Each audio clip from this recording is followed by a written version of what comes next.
In China, the kidney in the bathtub story is not only real, it is state-sponsored. It is run by the Chinese government. And it does not just use regular prisoners, rapists, murderers, and the like.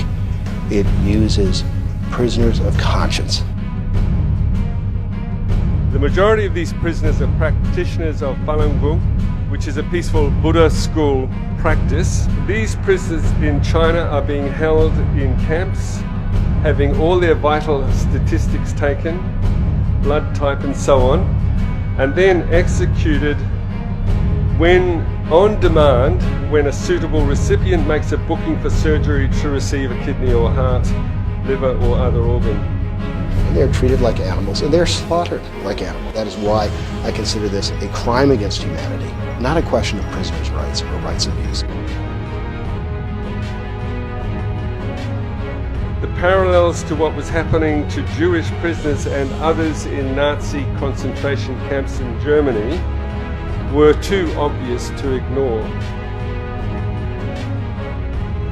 The government in China was doing a terrible thing, which is comparable to what the Nazis did.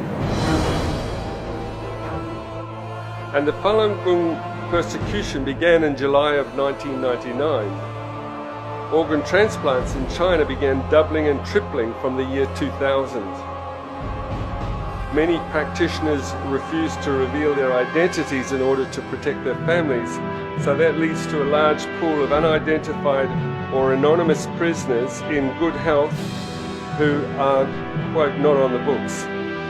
They can be killed with impunity.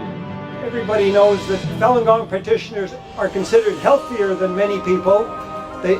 You don't smoke or drink, you are very disciplined, you do exercises every day, and tragically, a lot of people who have hepatitis or whatever, both in China and outside of China, think they must get liver, whatever organ from a Falun Gong practitioner. And as David Matus and I have discovered, there's a real effort to get Falun Gong, innocent prisoners of conscience from Falun Gong, to be killed for their organs. There's no evidence that Falun Gong is a cult of any sort. There's no evidence of political action to try and bring down the Chinese government. There's no evidence of anything other than a deep desire to be left alone to practice their spiritual beliefs in peace and to not be locked up and murdered. China is a sovereign country. In some ways we abhor the ethical arguments around it are clear. We abhor what is happening. Very few people actually have heard about the situation, and those who hear about it, they just won't believe it. It's so awful, you can't imagine it's true. So what we need to do is to put out the facts, tell about what's happening in China, so more people get aware of the situation. My first reaction was that I was shocked too, and first thought, this just can't be true. This is so disgusting, so awful. Mankind can't be that mean. But then you get the facts, the numbers of people being murdered, and you see it's true. The regime in China is this awful. And when you realize this is true, you have to do something about it. So what can we do? My action is to try and publicize these atrocities.